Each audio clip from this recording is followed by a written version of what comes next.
welcome to the October edition of This is Northwest, your local school district.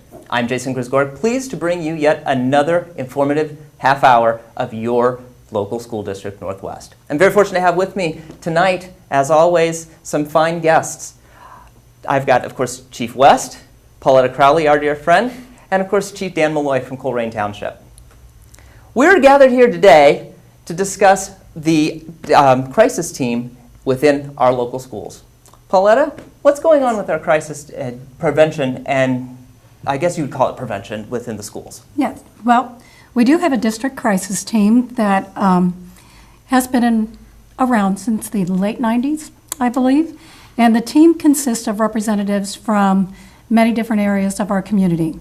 We have a representative from each of our 13 schools on this committee, as well as our business director and maintenance supervisor and myself. Our 5 parochial elementary schools are all represented. 3 of the parochial high schools attend many of our meetings, as well as representatives from Colerain, Greene, Springfield Township Police and Fire Departments, the Hamilton County Sheriff's Office, the Clifford YMCA, Rumpke, and a couple other businesses are very much involved with our crisis team. Our district crisis team typically meets 2 to 3 times a year, depending on what types of issues are occurring in the community. For example, a few years ago, we had swine flu and MRSA, things like that. So we would pull an extra meeting together just to talk about ways to possible prevention and or proactive measures that we could put in place to safeguard our students and staff in our schools, and also with our police and fire departments on how they would react in a true crisis situation with either one of those issues. I think you brought up what I think everybody was questioning, the definition of crisis. And when people think crisis, of course, we have both chiefs here. They think crime or anything like that. You're also bringing medical into this as well. Correct. But we do deal with crisis, and with the rash of school invasions lately and the tragedies that have occurred there, the last 3 years we have really focused on that. And each of our schools have put plans in place with the help of both our police and fire departments, the sheriff's office, and our representatives themselves from our schools have had great ideas for us to enhance our safety and security within our school buildings. So whenever something like that occurs, we pull together again and talk about that situation and how we can enhance the security of our buildings and put new measures in place. So those meetings have brought Northwest Local School District to implement a number of measures for this current school year. Our families will notice that our schools are locked pretty securely. We are typically open early morning to allow students in, but the rest of the day the doors are locked.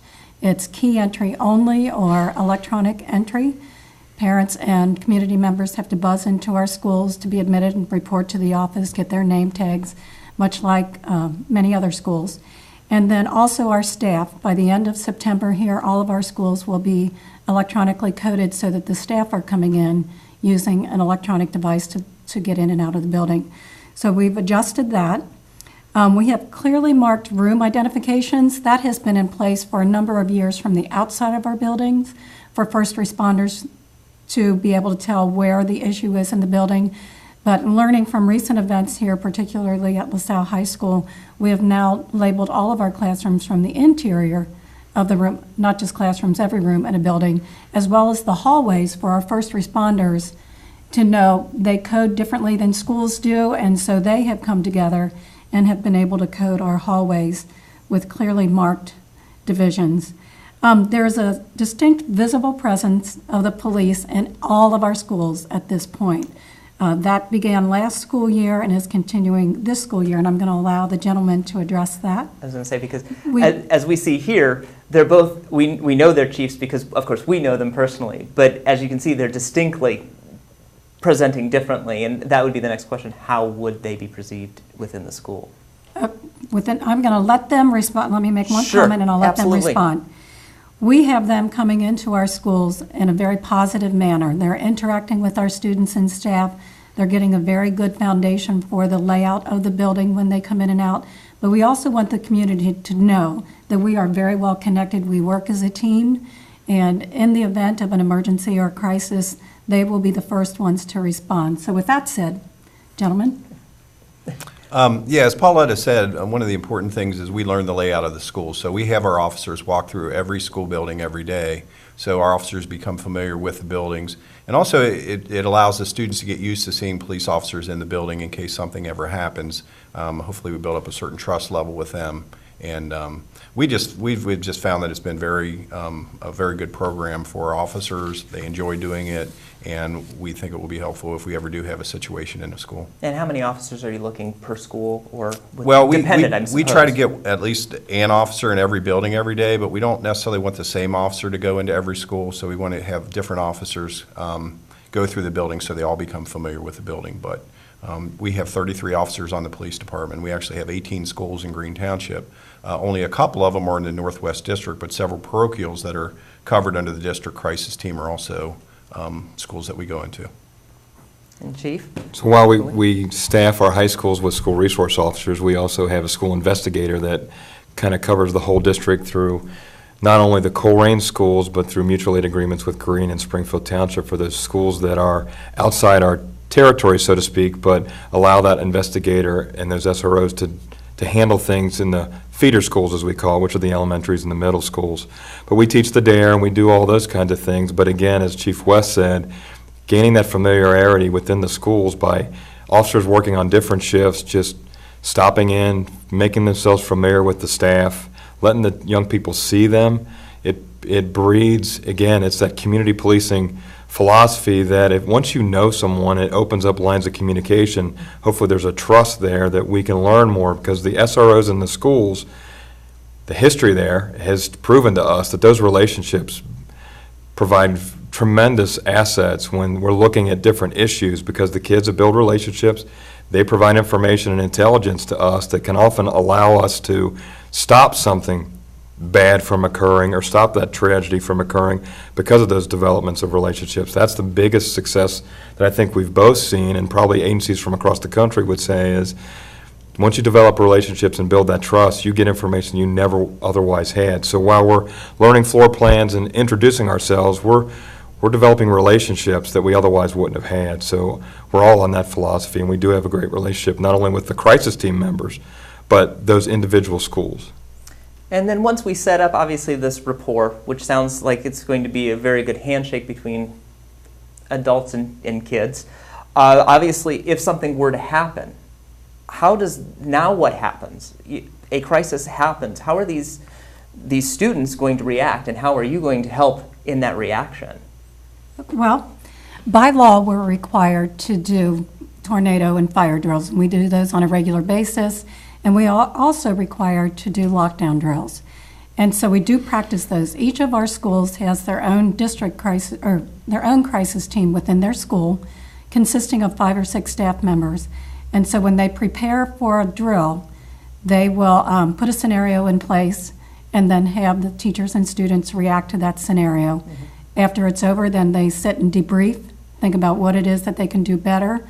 And very often we will call our police or fire departments and ask them to come in and observe and let us know how we can do things better or what suggestions they may have in general. So even in fire drills, we try to block exits and entrances so that teachers get used to using the secondary alternative routes that they're given. So there's a lot that goes into play here. We don't always, or very seldom actually, do we prep the kids ahead of time, because we want them to be able to react and listen and respond to the teachers and the adult staff members in the building.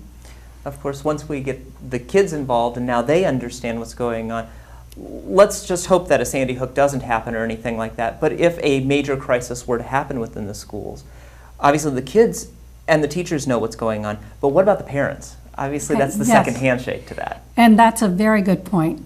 What we don't want to have happen is parents showing up at school or at the scene. That just adds to the confusion and chaos. We have first responders with our police and fire there.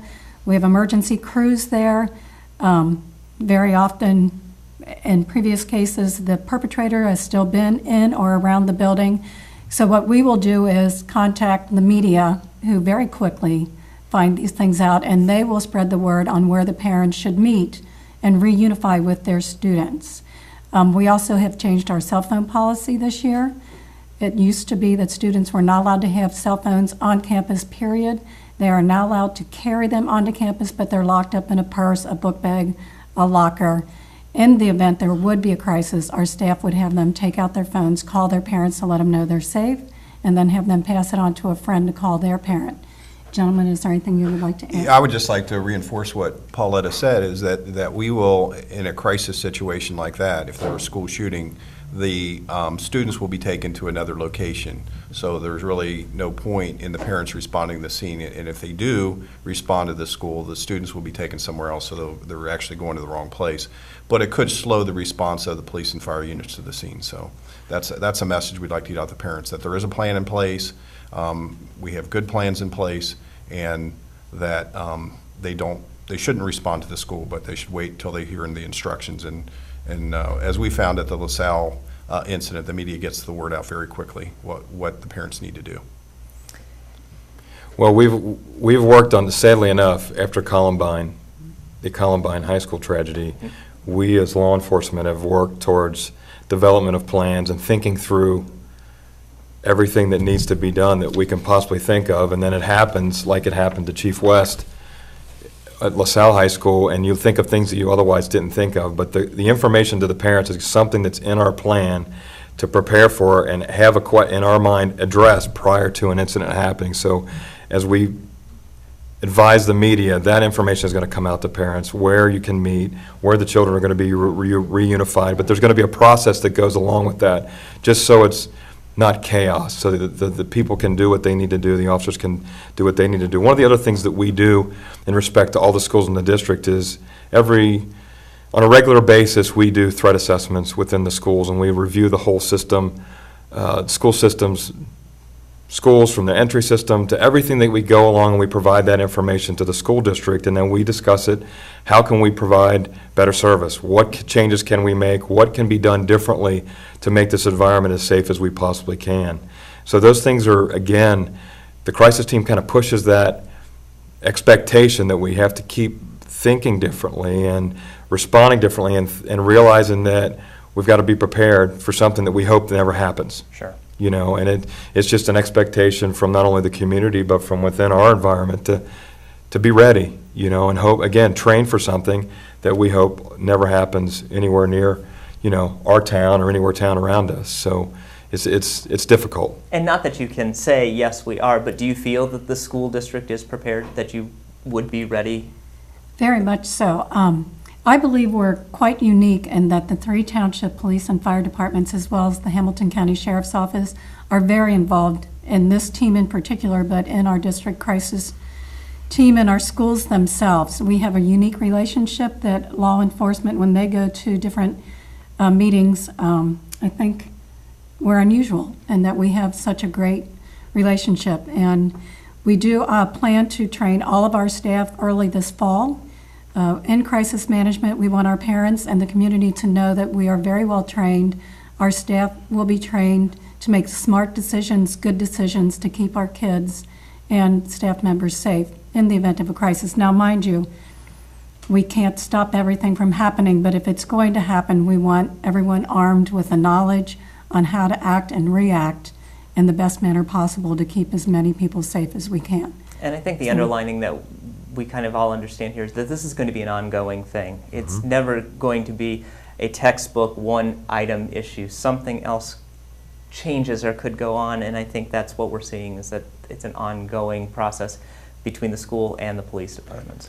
And it has been an ongoing process for a long time. One of the things I give Northwest credit for is this has been going on for a long time. We didn't just wait until after Sandy Hook and say, what do we do? Right. So we've been doing this for years, and things do change and evolve, and you know, the police response has certainly changed over the years, and now our main goal is to stop the shooter right away.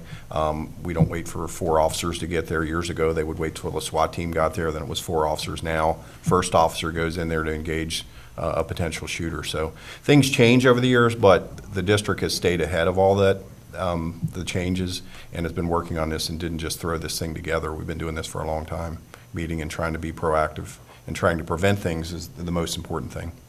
Well, and again, I think that's the important thing that we need to stress today, that we brought us all together today, was that this is an ongoing learning process, that we're here to prevent and to save, to make sure that something stays safe and everything goes properly.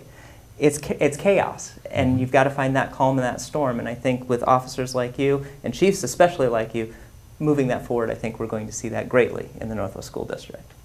Well, believe it or not, we're reaching the bottom of our time here, so I want to make sure that everybody gets a fair shake of anything else they'd like to add before we go to our next segment. And if we're set to go. I think the only thing that I would add to this is we're not operating as single entities. We are available to each other. We're right next door. Mm-hmm. And that's not just talking about Greene and Colerain or Springfield Township. As a whole, the policing community within this region they'll open up and provide whatever resources they can. But for within our group, all of us have committed whatever is necessary, we'll help out to do. So it's not just, gee, I hope I'm in Colerain or I hope I'm in Greene. Well, it really doesn't matter because the lines all have a tendency to blur. And whatever one needs, the other one will give whatever resource they have. And that's truly what we want to have overall. And I think that's a benefit to this community is we're already doing that. It's not something we're trying to fight for. We're already working that way, and we'll help each other out in any way we possibly can. Well, wonderful. Chief West, Chief Meloy, Pauletta, as always, I want to thank you for sitting down with us and discussing a very important topic tonight. Thank you very much. Thank you. Also want to thank you to make sure that you stay tuned because we've got a segment here on This is Northwest about the Pleasant Run Middle School National Anthem Project, as well as the blended learning here within our school district. So for myself and my guests here, ring the bell, school's in session. This is Northwest, your local school district.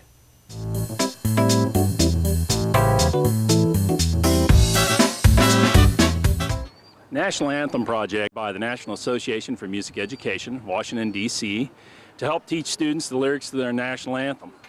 Due to many cuts in music programs over the years, students are no longer having general music classes, and a lot of them really have never taught how to sing the national anthem. This will be our 9th year participating, and it's grown every year to include a lot of community members and, of course, the entire student body and staff. We'll have close to 800 students. The community really supports us. The Colerain Police Department, Hamilton County Police and Fire Department come and join us. We'll have the Sheriff's helicopter landing. We have also a color guard from University of Cincinnati Air Force, ROTC, will be joining us today too.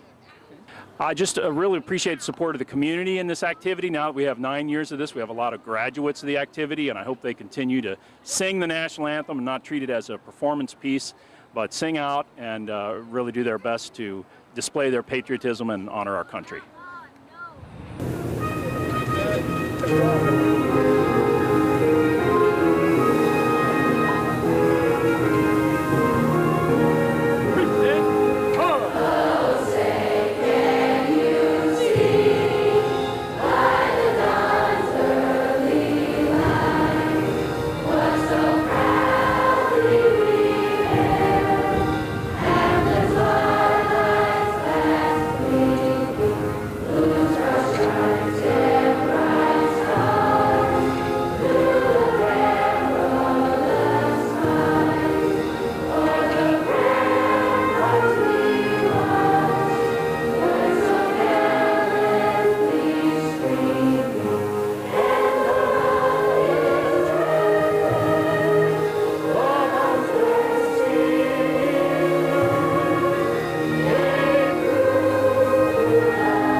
welcome everyone to the open house and ribbon cutting for the Blended Learning Project. I first want to thank Fran Morrison and Todd Bowling for their hard work this past year and for implementing our Phase 2. I'd like to thank Mr. Glatfelder, former superintendent, my predecessor, for the vision that he provided for the district. I'd like to thank my board members for the resources they provided for us to make this happen. So we're going to cut the ribbon, and then I welcome everyone to walk through the labs and check out the 21st century technology we're offering for our students. I just would like to say one quick thing. We did have a vision 3 years ago for this project, but the vision was implemented by Fran, by Todd, by Andrew. It's very important to have people like that that can turn a vision to something that's real. So, congratulations.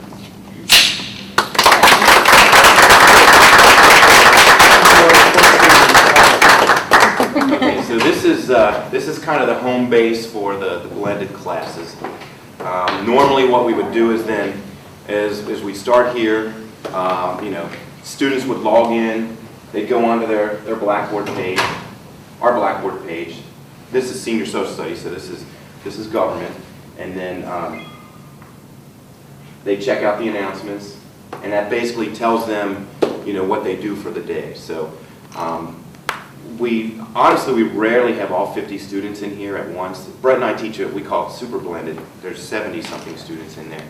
We just went ahead and combined our classes, but we rarely have them together. It's more along the lines of, okay, this group is going to be working on some Blackboard work. We've got another group over here that's going to be doing some discussion, a PowerPoint, lots of different, traditional type of classrooms. So that's our definition of blended. So we like to do traditional and in the online as well. I'd like to welcome everyone to the ribbon cutting for the Colerain High School Blended Project. I'd like to, first of all, thank the board for their vision and for moving us forward and for providing the resources to do it. I'd also like to thank Mr. Glatfelder, who also helped with the vision to make this happen, former superintendent. We also have Fran Morrison here, who helped with the professional development of this and coming up with this project as well, and then Mr. Todd Bowling, who also helped with the construction piece of it. So at this time, I'll turn it over to Mr. Glatfelder, and so we can cut the ribbon. I'd also like to thank the people involved, because it's one thing to have a vision, it's another thing to actually have it turn into reality, and these people did a super job. I also think the method that we put this together financially, logistically, and with curriculum is cutting edge for districts with our demographics, both financially and with our population. So I congratulate everyone, and we'll cut the ribbon.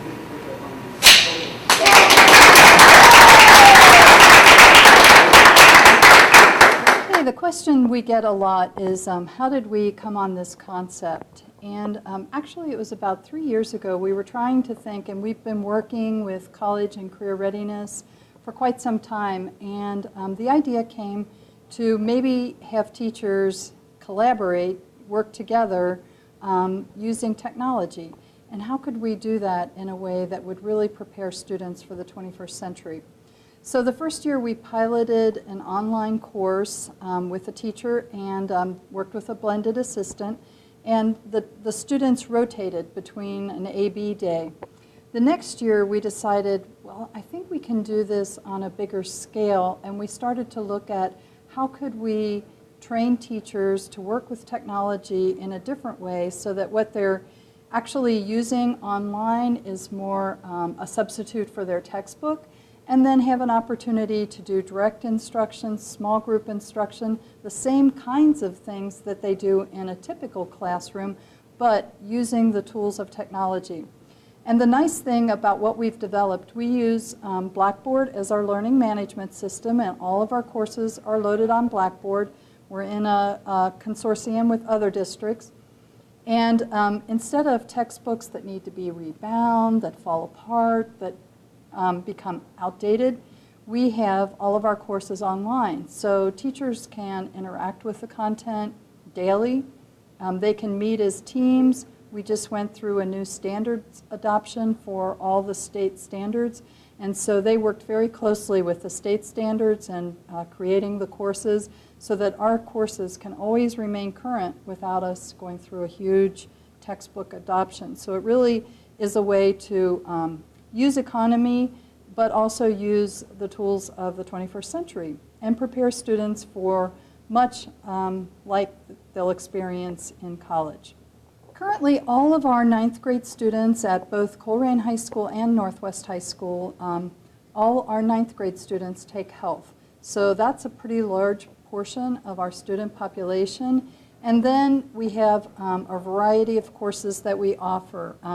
Many of our courses are also offered in a traditional setting, but we have quite a few courses that are only offered in this setting. But we have everything from AP Government to English 3 to Algebra 2 Honors to Music Appreciation. As I said, we have health, we have contemporary world issues, we have AP Psych. So we just have a variety of courses that students can take. And it's not online learning, and I really want to stress that. They can access their curriculum online, but the teacher is very much a part of the equation in every classroom. And so we really have a lot of our students engaged in this type of learning. They may only have one class, or they may have several if they are more of a junior or senior. So we really offer a variety of courses, and we have 45 teachers currently involved in the program.